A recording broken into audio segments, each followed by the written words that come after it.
Kuva South Africa kugera mu gihugu cy'u Rwanda kuri iki gicamunsi ku isaha saa 9 kuri 53 inkuru yihutirwa kandi ibabaje cyane itugezeho kuri General Kayumba Nyamwasa. Uyu mugabo yahoze mu gisirikare cy'u Rwanda akaba yarabaye n'umugaba mukuru w'ingabo z'igihugu cy'u Rwanda. General Kayumba Nyamwasa yagiye abona imyanya itandukanye mu ngabo z'igihugu cy'u Rwanda RDF. Yaje no kugirwa ambassadeur w'igihugu cy'u Rwanda mu gihugu cy'Ubuhinde mbere gato yuko aza kugira ibibazo na leta y'u Rwanda. Hanyuma rero aza gukatirwa imyaka igera kuri 25, aza guhunga ubutabera yisha mu gihugu cya Uganda, aza kuva mu gihugu cya Uganda yakiza mu gihugu cya South Africa.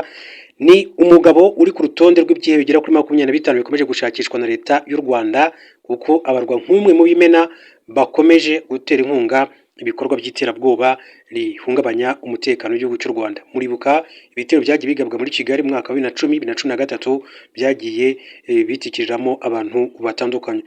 Mu minsi mike ishize nk'uko nabivugaga, hari urutonde rw'ibyihe bigera kuri 25 rwashyizwe hanze na leta y'u Rwanda. General Kayumba Nyamwasa ni umwe muri abo bashakishwa na leta y'u Rwanda. Byanavugaga ko nyuma y'urwo rutonde hagomba guhita hatangwa impapuro zo guta muri yombi cyangwa se gufata abo bantu bose bari kuri urwo rutonde rw'igihebe. Kuva muri South Africa rero kugira i Kigali mu Rwanda muri aka kanya, inkuru yihutirwe kuri General Kayumba Nyamwasa.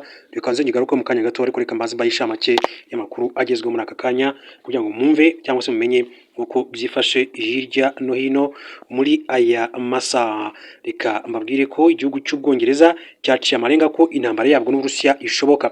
Umugaba mukuru w'ingabo z'Ubwongereza zirwanira mu kirere Sir Richard Kingnot akaba yasabye Abongereza guhindura imyumvire bakagira imitekerereze yo kurwanira igihugu mu gihe ibihugu by'Iburayi bikomeje kongera imbaraga mu bya gisirikare gikorwa cyanenzwe n'Uburusiya.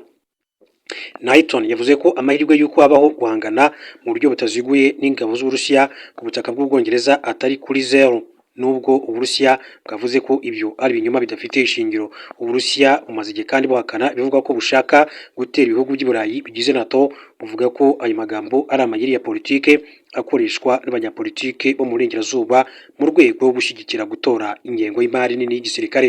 Uburusiya buvuga ko buri kurinda abaturage babwo mu ntambara yo muri Ukraine, bukanasobanura ko NATO ariyo yateje umwuka mubi ikanabangamira imbaraga zo gushaka amahoro zashyigikiwe na Leta Zunze Ubumwe za Amerika nk'uko Uburusiya bukomeza kugenda bubishimangira.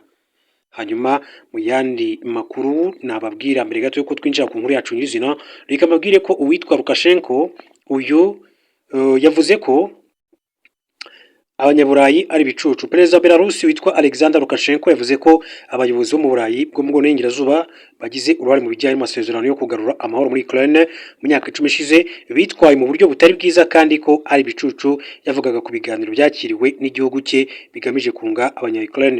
Aya masezerano yaragamije gufasha guverinoma ya Ukraine n'abayigometseho ubwo mu gice cy'uburasirazuba bwo yo gushyigikira Uburusiya kugera ku masezerano y'amahoro.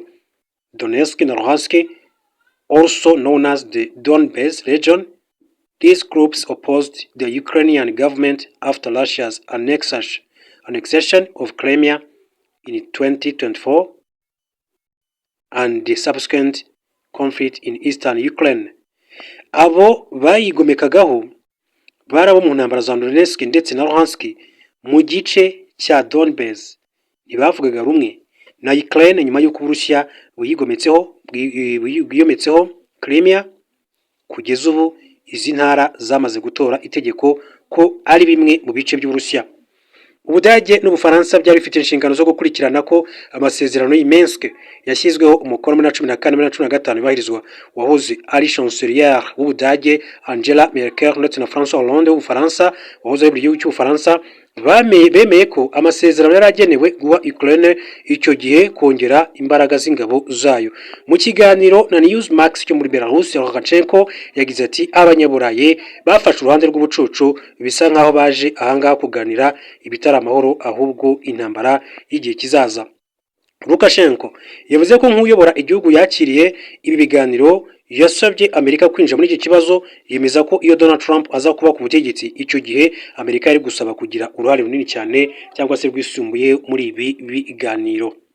Hanyuma mbere gato ko twinjira ku nkuru yacu ivuga kuri General Kayumba Nyamwasa, reka mbabwire ngo bitunguranye mu rukera rw'itariki ya 16 kuza 25 AFC 23 yatangaje ko izava mu mujyi wa Uvira yari mazemo hafi cy'umweru ariko isaba ko abahuza barimo Leta Zunze Ubumwe za Amerika, Qatar n'Umuryango wa Afurika Yunze Ubumwe bakora ibishoboka mu kubungabunga umutekano w'abaturage. Umuvugizi wungirije wa AFC-23 Dr Oscar Barinda yatangaje ko iri huriro ryafashe iki cyemezo kubera ko rishyira imbere amahoro kuko rishaka ko ibiganiro bihuriza n'ubutegetsi bwa Repubulika Demokarasi ya Kongo i Doha muri Qatar byatanga umusaruro byitezweho. Kuki AFC M23 itavuye mu mujyi wa Uvira nyuma yo kubitangaza? Dr Oscar Barinda yasobanuye ko abahuza nibemera kubungabunga umutekano w'abatuye muri Uvira mu buryo bwizewe kandi bwumvikanyweho, bakemera ko ingabo za RDC z'u Burundi Wazalendo na FDLR bitagomba kuhasubira, ari bwo abarwanyi ba AFC-23 bazava mu mujyi wa Uvira. Umuyobozi w'ibiro bya Colonel Nanga uyobora AFC-23 yitwa Yannick Tsisola ku itariki ya 16 Ukuboza yatangaje agira ati ibi ntibivuze kuhashyikiriza ndetse no kuhafata kw'ingabo z'abagizi ba nabi za FARDC iz'u Burundi na Wazalendo. Muri biri gutekerezwaho harimo ko mu mujyi wa Uvira cyangwa se ibindi bice byo muri kibaya cya Rusizi AFC-23 yerutse gufata hakoherezwa ingabo zitagira uruhande zibogamiyeho kugira ngo zikomeze zirinde umutekano w'abaturage, gusa abagomba kuba bazigize ntibaramenyekana. Kugeza mu gitondo cyo ku itariki ya 17 ni ukuvuga uyu munsi, abarwanyi ba AFC-23 baracyari mu mujyi wa Uvira ndetse amakuru aturukayo yemeza ko ubuzima bwakomeje nk'ibisanzwe. Igihe bazawuviramo ntikiramenyekana, ariko ikizwi nuko kizamenyekana mu gihe iri huriro rizaba rimaze kumvikana n'abahuza, no kuvuga barimo na Leta Zunze Ubumwe za Amerika. Ndaza kwigaruka mu buryo burambuye muri rusange, ariko reka tugaruke kuri wa mugabo witwa General Kayumba Nyamwasa. Yahoze ari umusirikare mu ngabo z'igihugu cy'u Rwanda ndetse ari mu bafatanyije n'u Rwanda n'abandi basirikare mu kubohora igihugu cy'u Rwanda no guhagarika jenoside yakorewe abatutsi, ariko aza kugezwa mu butabera, biza kurangira ahunze ubutabera bw'u Rwanda, inkiko za gisirikare, ahungira muri South Africa. Umuyobozi wa guverinoma y'u Rwanda yitwa Laurent Macron atangaza ko ibitangazamakuru byo muri Afurika y'Epfo byatangiye guha urubuga Kayumba Nyamwasa wamaze guhamwa n'ibyaha mu Rwanda, bihamya neza umugambi iki gihugu gifite wo guhungabanya umutekano w'u Rwanda. Hashize hafi icyumweru umwuka utari mwiza wabuye hagati y'u Rwanda na South Africa bitewe n'amagambo ya Perezida Cyril Ramaphosa wavuze ko ingabo z'u Rwanda RDF ari inyeshyamba, ndetse agahakana byinshi cyane mu byo yaganiriye na Perezida Paul Kagame ku kibazo cy'intambara mu burasirazuba bwa Repubulika Demokarasi ya Kongo. Aya ni amagambo yanditswe na kimwe mu bitangazamakuru bikorera imbere mu gihugu cy'u Rwanda rya Kadomo.com hari tariki ya 2 kwezi kwa 2025. Banditse inkuru bayu mutwe ugira ati guha Kayumba Nyamwasa urubuga bihamya umugambi mubisha wa Afurika y'Epfo ku gihugu cy'u Rwanda. Laurent Macron uyu ni umuvugizi wa guverinoma y'u Rwanda ati ingabo za Afurika y'Epfo SANDF zirenga 1500 ziri mu butumwa bwa SADC zifatanya na FARDC, ingabo z'u Burundi, imitwe nka Wazalendo n'umutwe w'iterabwoba wa FDLR mu kurwanya M23 yarana uburenganzira bw'abatutsi bavuga ikinyarwanda bo mu burasirazuba bwa RDC. Imibare iva ku rugamba yemezaga ko SANDF gisirikare cy'Afurika y'Epfo cyapfushije abasirikare 10 mu mirwano yabereye mu bice byegereye u Rwanda, ariko Perezida Cyril Ramaphosa we yabwiye mugenzi w'u Rwanda ko barashwe na FARDC aho kuba M23. Kuva ayo makuru yajya hanze, abatavuga rumwe n'ubutegetsi muri Afurika y'Epfo bashyize guverinoma Ramaphosa ku gitutu, itangira kwisobanura isiga icyasha u Rwanda. Ikinyamakuru Newsroom cya Afurika y'Epfo cyihutiye guhamagara umuvugizi wa guverinoma y'u Rwanda yitwa Laurent Macron asobanura uruhare rw'ingabo za SANDF gisirikare cya Afurika y'Epfo mu ntambara ibera muri South bwa RDC hafi y'umupaka w'u Rwanda, ariko mu gihe gito icyo kiganiro cyaje gusibwa, ahubwo bashyiraho icyo bagiranye na General Kayumba Nyamwasa aharabika ubuyobozi bw'u Rwanda. Laurent Macron ari ku itariki ya 2 kwezi kwa 2025 abinyujije kuri konti ya X yahoze ari Twitter yatangaje ko gusiba ibyo yavuze kuri SANDF gisirikare cya Afurika y'Epfo bagaha urubuga uyu mugabo wakatiwe n'urukiko rwa gisirikare mu Rwanda adahari igihano cy'igifungo cy'imyaka 24 ari uguhamya umugambi mubisha wa Afurika y'Epfo ku gihugu cy'u Rwanda. Ati turabasaba rero gusobanurira abaturage impamvu ingabo zanyu ziri kurwana intambara Tshisekedi, kongera guha rugari uyu munyabyaha ushakishwa n'ubutabera gukingirwa ikibaba na Afurika y'Epfo n'indi gihamya y'umugambi wa leta yanyu wo guhungabanya umutekano w'u Rwanda. Ingabo za Afurika y'Epfo zifatanyije ku rugamba na FARDC na FDLR bifite umugambi wo gutera u Rwanda no guhirika ubutegetsi nk'uko byagiye bitangazwa na Perezida Felix Tshisekedi mu bihe byashize, bikanahamywa na bamwe mu bagiye bitandukanya n'imitwe yitwaje intwaro irwana mu ngabo za leta. Minisitiri w'ububanyi n'amahanga n'ubutwererane Ambassadeur Olivier Nduhungirehe aherutse kubwira CIBC ko nubwo iyi Afurika y'Epfo n'u Rwanda bidahari imbibi, ingabo zayo nizifatanya n'abashaka kurugabaho ibitero ruzahangana nabo, Kayumba Nyamwasa uyobora umutwe wa RNC Rwanda National Congress yahamijwe ibyaha n'urukiko rwa gisirikare adahari ku itariki ya 14 Mutarama 2011. Ibyaha yakoze birimo gushinga umutwe w'iterabwoba, kugerageza guhungabanya umutekano w'igihugu, gutubahiriza amategeko n'ibindi, nyuma yo kugaba ibitero bya grenade mu mujyi wa Kigali mu bitandukanye 2010 byahitanye ubuzima bwa benshi. Raporo zitandukanye mu myaka ishize zagaragaje ko Kayumba Nyamwasa yari yaratangiye kwegeranya abarwanyi mu burasirazuba bwa RDC mu mugambi wo kuzatera igihugu cy'u Rwanda. Yolande Makora ati ntituzatuma ibyo bibaho. Hashize igihe u Rwanda kandi ruhamya ko ubwirinzi bwashyizwe ku mipaka iruhuza na RDC butazahava mbere y'uko umutwe wa FDLR urandurwa, ndetse ngo havanwo imitwe y'ingabo ishaka kurungabanyiriza umutekano. Ibyo u Rwanda rwagiye bigarukaho kenshi cyane, yaba Yolande Makora, yaba mukuru w'igihugu cy'u Rwanda Perezida Paul Kagame, yaba biganira atanga itangazamakuru cyangwa se ahandi hose agenda ahabwa platform yo kugira icyo avuga bijyanye n'ikibazo cy'u Rwanda na RDC. Byakomeje rero kugenda bigarukaho mu bihe bitandukanye. Uyu mugabo General Kayumba Nyamwasa, mu yindi nkuru bagira bati Kayumba Nyamwasa aherutse i Kinshasa ati muri ku kwezi kwa Nzeri 2024 aho yahuye n'abayobozi b'umutwe wa FDLR mu bikorwa biri mu mugambi mugari wa Perezida Felix Tshisekedi wa RDC byo guhungabanya umutekano w'u Rwanda. Amakuru yizewe wageraga kuri igitangazamakuru dukesha inkuru ni uko muri Nzeri Kayumba yakoreye urugendo i Kinshasa muri RDC ahura n'abayobozi batandukanye b'umutwe wa FDLR, nyuma y'uko hari hashize igihe Perezida Felix Tshisekedi atangaje mu buryo bweruye ko yiteguye kwiyunga n'uwari wese wagira uruhare mu guhirika ubutegetsi bw'u Rwanda. Kayumba Nyamwasa washinze RDC niwe wagize uruhare kandi mu gushinga ihuriro rya P5 rigizwe n'imitwe y'iterabwoba igamije guhungabanya umutekano w'u Rwanda. Iri huriro ryahozemo imitwe irimo nka Amahoro PC, RNC bwana Kayumba Nyamwasa, FDI inkingi ya Madame Ingabire Victoire na PS Mberakuri igice cya Maître Bernard Ntaganda na PDP Manzi. Uza kuva ryashingwa ryagiye ricikamo ibice kubera ibibazo binyuranye. Umutwe w'iterabwoba FDLR wa Rudurunana wagabye igitero Musanze muri 19 kigahitana inzirakarengane z'abaturage 14 warushamikiye kuri iryo huriro.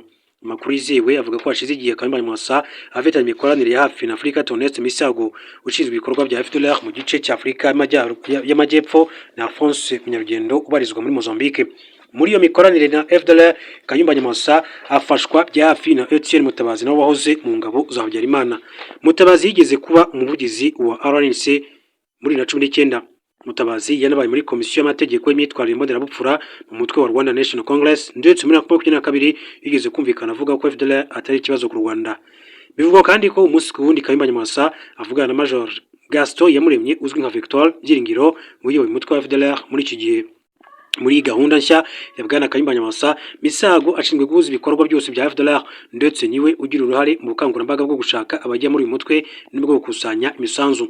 Munyarugendo ukora ubucuruzi muri Mozambique n'umugabo winjiye mu gisirikare cya Habyarimana mwaka w'1989 kimwe n'abandi barwanya ubuyobozi bw'u Rwanda, abarizwa mu mutwe w'iterabwoba wa FDLR. Azwi ku izina rya kwita Monaco Dollar. Avuka mu yahoze ari komine Satinski mu ntara y'Iburengerazuba. Avindimwe na Colonel Anatole Nsengiyumva hamijwe ibyaha bya jenoside mu mwaka w'1994. Munyarugendo yari ashinzwe ikoreshwa ry'intwaro nini mu kigo cya gisirikare cya Kanombe. Yanabaye mu gisirikare cya Repubulika Iharanira Demokarasi ya Kongo FARDC ashinzwe ibikorwa bya gisirikare mu gace ka Pweto. Urugendo rwa Kayumba Nyamwasa Kinshasa rushimangira umugambi mugari wa Perezida Felix Tshisekedi wo guhungabanya umutekano w'u Rwanda, kuko yigeze kubitangaza ubwe. Mu Kuboza 22 Tshisekedi yagize ati abanyarwanda bavandimwe bacu ahubwo bakeneye ubufasha bwacu kuko baraboshywe, bakeneye ubufasha bwacu ngo tubabohole, n'abavandimwe bakeneye ko dushyira hamwe ati tukabakiza abayobozi babasubiza inyuma. Kuva icyo gihe yarushijeho gukaza mikoranire batavuganwe n'ubuyobozi bw'u Rwanda, ahera kugwa intebe umutwe wa FDLR akomereza ku bandi bahunze igihugu nka Jeune Richard Gasana. Yimeranyije na Jeune Gasana ko aba umuhuzabikorwa abantu bari muri gahunda zigamije guhuza imbaraga ndetse no kunga ubumwe mu mugambi wo kurwanya ubutegetsi bw'u Rwanda. Si ibyo gusa kuko hashize iminsi mike hagiye hanze inyandiko ku 26 Nyakanga 2024 yashyizweho umukono n'umuyobozi w'ibiro bya Perezida Felix Tshisekedi Anthony Kinzo Kamore, igaragaza ko leta ya Kinshasa imaze igihe mu biganiro na guverinoma ya Nigeria kugira ngo yohereze muri Repubulika Demokarasi ya Kongo abanyarwanda batandatu. Abo nabakurikiranwaga n'urukiko mpuzamahanga mpanabyaha rwa Arusha rwashyiriweho u Rwanda ICTR. Bamwe muri bo bafunguwe nyuma yo kurangiza igifungo bakatiwe ubwo bahamyaga uruhare muri jenoside yakorewe Abatutsi mu mwaka w'1994 bagizwe abere, barimo Sagautu Innocent, Nzoneme François Xavier, Mugiraneza Prosper Ntazirya Alphonse na Gerura André Zigiranyirazo Prote n'abantu ati bari bakomeye muri leta Habyarimana yateguye jenoside. Muri bo babiri kandi bahoze mu nzego nkuru za gisirikare nka Major François Xavier Nzoneme warushinzwe urwego rw'ubutasi rwa gisirikare na Capitaine Innocent Sagahutu warumwungirije. Zigiranyirazo uzwi nka Zed yari muri Habyarimana akaba musaza wa Agathe Habyarimana. Colonel Nteziryayo we yayoboye ishami rishinzwe imyitwarire mu gisirikare mbere ya jenoside military police aba prefet wa Butare mu gihe André Ntagerura na Prosper Mugiraneza bahoze muri guverinoma mu gihe cya jenoside. Aba bose ni abo Tshisekedi yakomeje gukusanya kugira ngo bagire uruhare mu guhungabanya umutekano w'igihugu cy'u Rwanda. General Kayumba Nyamwasa. Twirwaneho ikaba rero nayo itangaza ko akaba ari MRDP Twirwaneho ukorera mu ntara ya Kivu y'Amajyepfo muri Repubulika ya Demokarasi ya Kongo ushinja ihuriro rya P5 rya Bwana Faustin Kayumba Nyamwasa leta y'u Burundi n'umutwe w'iterabwoba FDLR kugira umugambi wo gutsemba abanyamurenge. Umwe mu bofisiye bakuru ba Twirwaneho Colonel Rugabo Fidel yatangaje ko afite amakuru yizewe agaragaza ko nyuma y'aho P5 igabweho ibitero bikomeye mu myaka yashize ishaka gusubira muri Kivu y'Amajyepfo kandi ko ishyigikiwe na leta y'u Burundi ndetse n'iya Repubulika Iharanira Demokarasi ya Kongo nk'uko amakuru akomeza kugenda abivuga. Yagize ati Kayumba Nyamwasa yaraje ariko nawe ntabwo yizanye ati kuko inyuma ya Kayumba harimo abandi bantu atabamushyigikiye.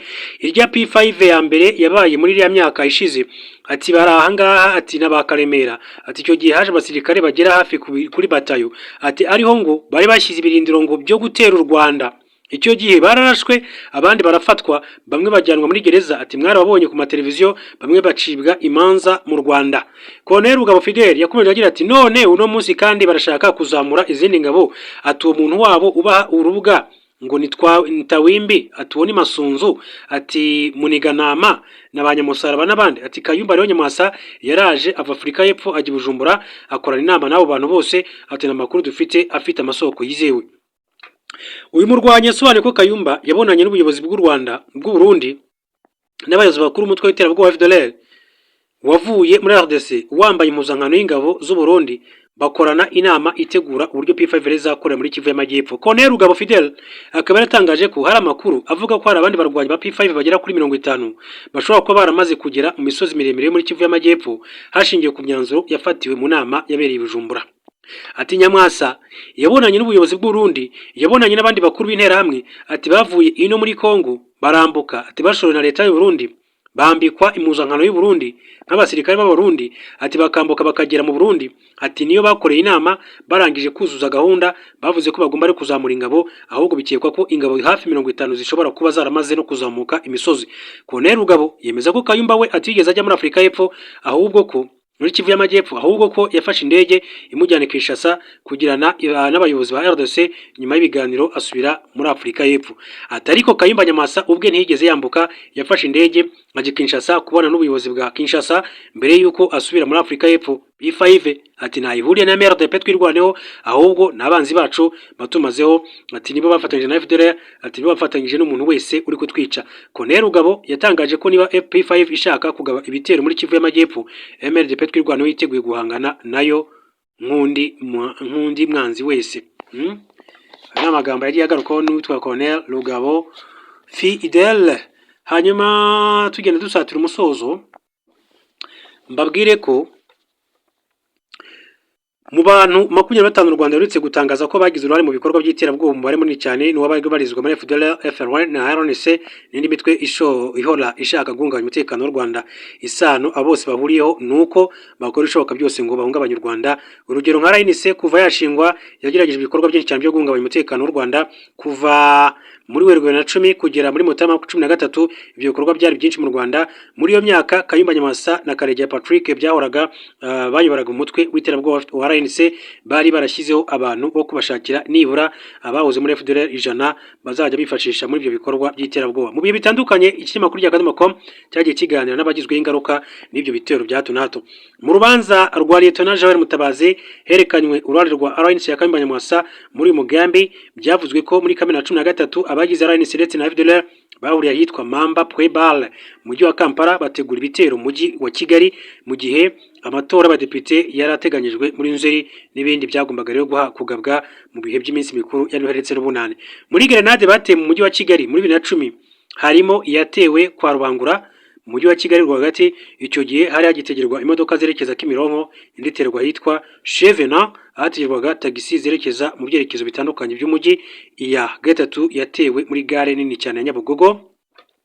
Niko byagenze no ku itariki ya 15 Gicurasi abantu bapfiriye, abantu babiri barapfuye, abandi bagera kuri 32 barakomereka bikomeye kubera grenade yatewe nanone mu mujyi rwagati. Si muri Kigali gusa hagiye haterwa grenade kuko hari utundi turere zagiye ziterwamo nka Nyamagabe, Gisagara, Muhanga, Huye na Rubavu. Mu mujyi wa Muhanga ahazwi nko kwa Jacques ku itariki 24 Mutarama 10 hatewe grenade ikomeretsa abantu 16 gusa, hari bamwe bagiye bapfa nyuma yo kugezwa kwa muganga. Ibyo ibikorwa by'iterabwoba byose bagiye bakora ku butaka bw'u Rwanda. Hanyuma Barahira Rwema Isa ndetse na Mukayiranga Annonciata ni bamwe mu bakomerekejwe na grenade zatewe mu mujyi wa Kigali mu matariki atandukanye muri 2010. Bose bakomeretse bikomeye ariko bafite ububabare baterwa n'uduce twa grenade twabinjiye, aho umwe agenda akababara undi we ati twatumaga azana amashyira mu mugongo ahari inkovu. Rwema yakomerekejwe na grenade yaterewe kwa Rubangura ku tariki ya 19 Gashyantare 2010. Icyo gihe yari agiye gutega imodoka ngo atahe i Muhanga kuko yari amaze kugeza imuhira uwo yari amaze gutwara. Ati nari natwaye umuntu ubyizi namugejeje mu mujyi ngomba gutaha i Muhanga, biba ngombwa ko musaba ko nataha nyivaho kwa Rubangura. Ati narakase ngiye kuzamuka ngana hafi ya hari station ya SP akoraga societe zitwara abantu nka Horizon n'izindi, nibwo numvise akantu gaturitse abantu bariyamira, ndebye mbona umuriro uratse grenade iraturitse. Ntabwo byari bikomeye cyane. Mukayiranga we yakomerekejwe niyatewe tariki ya 11 Nyakanga 10. Icyo gihe yari yagiye mu mujyi gushaka ibizakenerwa mu bukwe bw'umuvandimwe we bwari bwegereje. Ubwo yari kwa Rubangura asoje ibyo yakoraga yagize ingingimira mu mutima, ibaza niba yatega moto atashye cyangwa se niba yatega taxi voiture. Taxi voiture ya mbere yaraje, abantu barayirukanyira barayintanga, nsubira inyuma ndahagarara nyuma ndavuga nti reka ntege moto burije, hari nka saa 1:15. Moto ije ndayihagarika, umukobwa wari hafi yanjye aba arayintanze ayigiyeho. Ibyo nibyo naherutse. Ikintu cyose rero gikubita, ariko ati hari umuntu wavugiye mu kabari hejuru ngo murapfuye. Icyo nibuka nuko uwo mukobwa yageze kuri moto ikintu kigaturika, abantu bose ngo bahise bagwa hasi. Aho yagaruriye ubwenge yabonye ya moto iri hasi ni wa mukobwa amaraso avirirana, agomba kuba yari yacitsemo ibice cyangwa se kabiri. Rwema ati byari biteye ubwoba, ati nanjye sinari nzi ko nafashwe na grenade mu mugongo, numvaga inshyushye mu mubiri. Umuntu wambonye rero kuri Horizon niwe wambwiye ko yamfashe mu mugongo kuko yabonye amaraso menshi, yamfashe hafi y'urutirigongo. Mukayiranga yavuze ko bikimara kuba abantu bakomeretse bari benshi pe, ariko ntiyamenye ko yakomeretse, ahubwo yabibwiwe n'abantu bahuriye ahari icyicaro gikuru cya Beka. Ariko guhita rero yerekeza kuri CHK avurwa ibikomere yari yagize ku kuguru anaterwa urukingo. Mbashimire mbifuze